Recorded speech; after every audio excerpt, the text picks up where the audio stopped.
Assalamualaikum warahmatullahi wabarakatuh. Kelas 12 MIPA SMA Negeri 10 Malang. Di sini Pak Rizky akan melanjutkan materi yang ketiga mengenai urutan dari respirasi aerob. Pada pertemuan sebelumnya kita sudah membahas glikolisis, kemudian pada selanjutnya kita sudah membahas dekarboksilasi oksidatif. Nah, yang ketiga adalah mengenai daur asam sitrat atau kita nyebutnya adalah siklus Krebs.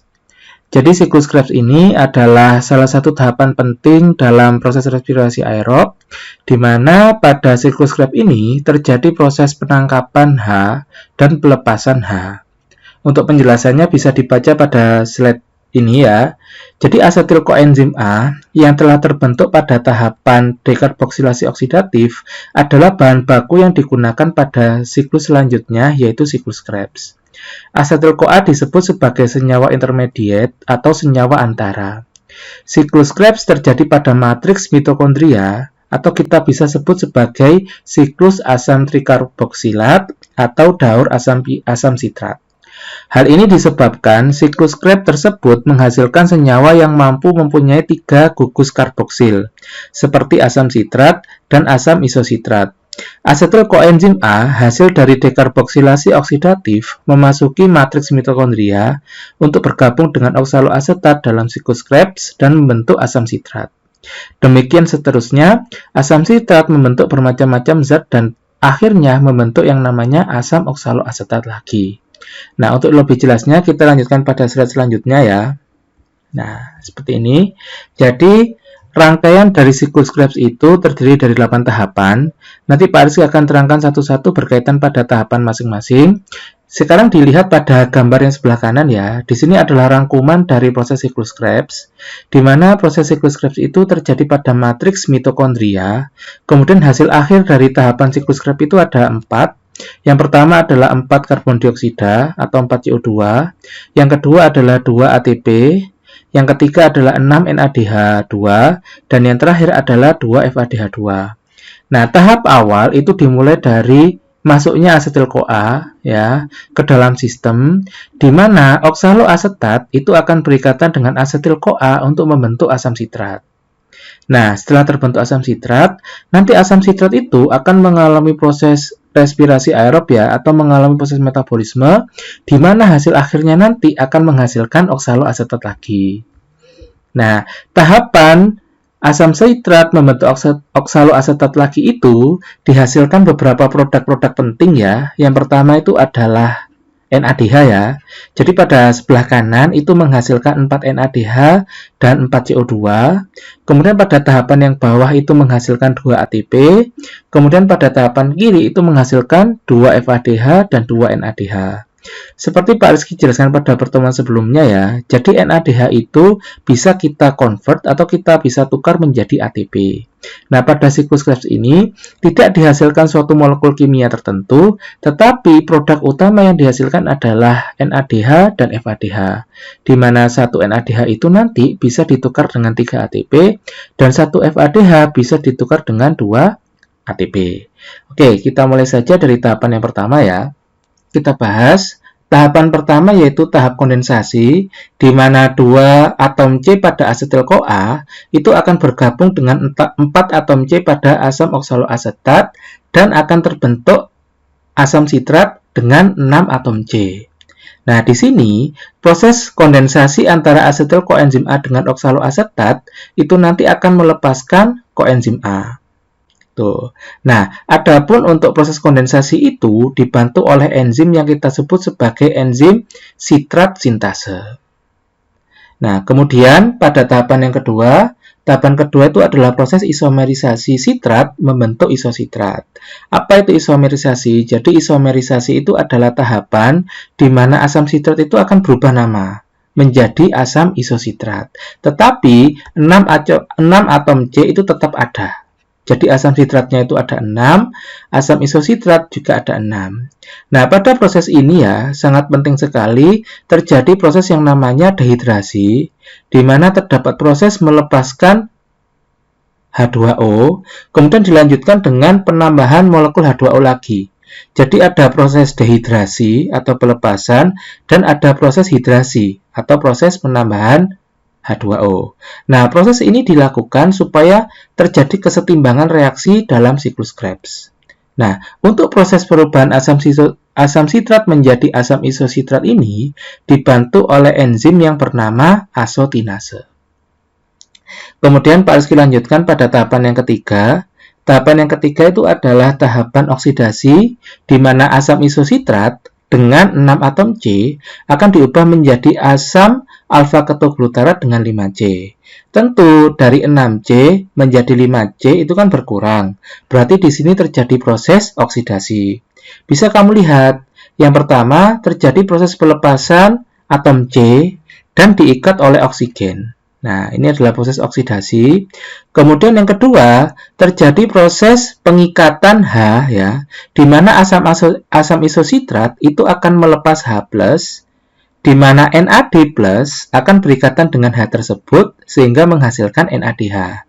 Nah, perlu diluruskan di sini bahwa NAD ya menjadi NADH itu adalah proses reduksi. Sedangkan ketika asam isositrat melepaskan H itu adalah proses oksidasi. Jadi jangan bingung membedakan antara proses reduksi dan proses oksidasi. Reduksi adalah menerima H+, ya, sedangkan oksidasi adalah melepaskan H+. Nah, di sini yang melepas H adalah asam isositrat dan yang menerima H adalah NAD+. Seperti itu. Kemudian pada tahapan yang keempat terjadi proses oksidasi lagi, di mana terjadi pelepasan satu atom C lagi. Bisa dilihat ya, asam alfa-ketoglutarat itu kan terdiri dari 5 atom C. Nah, kemudian dia akan membentuk suksinil koenzim A dengan 4 atom C. Otomatis di sini terjadi proses oksidasi ya, atau proses pelepasan ya, di mana C akan dilepas keluar dan akan diikat oleh oksigen sehingga terbentuk CO2 lagi. Nah, pada tahapan ini juga bisa dilihat terjadi proses masuknya koenzim A kembali ke dalam sistem. Nah, selain koenzim A masuk ke dalam sistem, yang terakhir di sini juga terjadi proses oksidasi di mana asam alfa-ketoglutarat akan melepas H+-nya ya, di mana H+-nya itu nanti akan berikatan dengan NAD+, sehingga membentuk NADH. Sehingga hasil akhir dari ini adalah suksinil-CoA dengan membentuk 4 atom C. Adapun enzim ya, yang membantu proses kerja ini ya, bisa kita sebut sebagai enzim alfa-ketoglutarat dehidrogenase. Ini. Oke, Pak Rizky lanjutkan pada tahapan yang kelima ya. Jadi pada tahapan yang kelima ini adalah proses di mana suksinil koenzim A akan diubah menjadi asam suksinat. Di mana 4C tetap ya. Jadi ini 4C dan ini 4C. Adapun perubahan atau reaksi kimia yang terjadi selama perubahan ini adalah sebagai berikut. Jadi yang pertama, koenzim A itu akan disubstitusi keluar, kemudian diganti dengan fosfat anorganik. Jadi fosfat anorganik di sini adalah fosfat yang tidak dihasilkan oleh suksinil-CoA, tapi diperoleh dari luar. Nah, di sini perlu kita pahami bahwa ada beberapa referensi yang menyebutkan GTP, ada beberapa referensi yang menyebutkan ATP. Nah, di sini ya, penggunaan kata GTP ya, atau guanin trifosfat, itu ditujukan kepada hewan. Sedangkan kalau pada bakteri atau pada tumbuhan itu menggunakan ATP. Jadi Pak Rizky ulangi lagi ya, koenzim A itu akan dikeluarkan. Kemudian nanti ada fosfat anorganik akan bergabung dengan ADP untuk membentuk ATP. Gitu. Jadi ada satu atom fosfat yang akan bergabung dengan ADP sehingga dihasilkan ATP. Ini terjadi pada bakteri dan tumbuhan. Sedangkan kalau terjadi pada hewan, kita ganti penggunaan kata adenin menjadi guanin. Jadi fosfat anorganik akan berikatan dengan GDP atau guanin difosfat dan menghasilkan yang namanya GTP atau guanin trifosfat. Hasil akhir dari proses reaksi ini ya menghasilkan yang namanya asam suksinat. Seperti itu.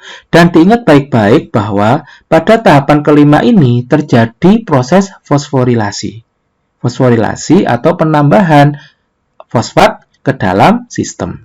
Seperti itu. Adapun untuk enzim yang membantu proses perubahan dari suksinil koenzim A menjadi asam suksinat, yaitu adalah enzim suksinil koenzim alfa sintase. Seperti itu.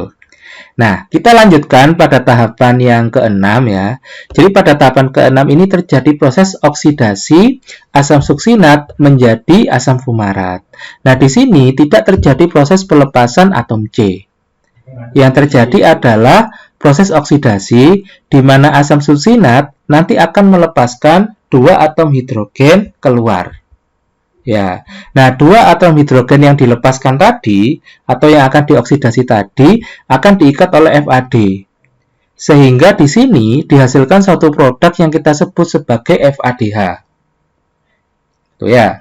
Nah, setelah dihasilkan FADH, maka terbentuklah yang namanya asam fumarat, di mana proses perubahan dari asam suksinat menjadi asam fumarat ini dibantu oleh enzim yang kita sebut sebagai suksinat dehidrogenase. Kemudian pada tahapan yang ketujuh ya, bisa dilihat asam fumarat akan diubah menjadi asam malat. Nah, pada tahapan ketujuh ini terjadi proses yang namanya kita sebut sebagai hidrasi atau masuknya H2O dari luar ke dalam sistem. Nah, di mana dalam pembentukan asam malat ini terjadi penggabungan antara H2O dengan asam fumarat. Proses hidrasi dan proses pembentukan asam malat ini dibantu oleh enzim yang kita sebut sebagai enzim fumarase.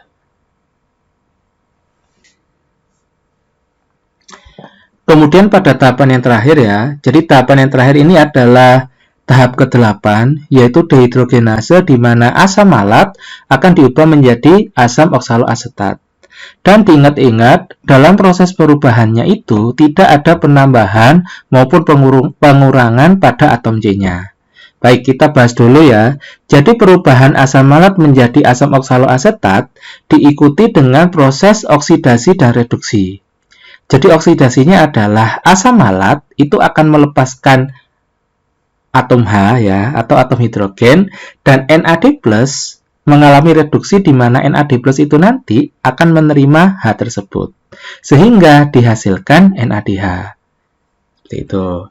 Nah, proses perubahan dari asam malat yang mengandung 4C menjadi asam oksaloasetat yang mengandung 4C itu dibantu oleh enzim yang kita sebut sebagai enzim malat dehidrogenase. Sehingga ketika sudah terbentuk asam oksaloasetat kembali, maka akan dimulai tahapan yang pertama lagi, di mana nanti asetil koenzim A dengan 2 atom C akan bergabung dengan asam oksaloasetat lagi ya, dengan mengandung 4C dan akan membentuk asam sitrat kembali. Seperti itu. Nah, diingat-ingat, dalam proses siklus Krebs itu, kamu harus memahami yang pertama adalah molekul kimia yang dihasilkan pada tiap tahapan, yang kedua adalah enzimnya, yang ketiga adalah produk yang dihasilkan, baik produk kimia, produk berupa ATP-nya, dan produk berupa koenzimnya. Dan yang tak lupa adalah residunya atau buangannya. Nah, di sini ya, untuk residunya adalah 4CO2, kemudian produk energinya adalah 2 ATP, kemudian produk koenzimnya adalah 6 NADH, dan 2 FADH. Seperti itu. Sekian untuk penjelasan dari siklus Krebs. Kita lanjutkan ke tahap selanjutnya, yaitu tahap transfer elektron. Ya, untuk lebih jelasnya bisa dibaca pada slide ini ya, pada slide selanjutnya. Jadi sebelum kalian melihat slide ini, silakan dibaca slide ini dengan baik-baik. Seperti itu. Oke, Pak Rizky akhiri untuk yang siklus Krebs. Kita lanjut ke tahapan dari transfer elektron. Saya akhiri. Wassalamualaikum warahmatullahi wabarakatuh.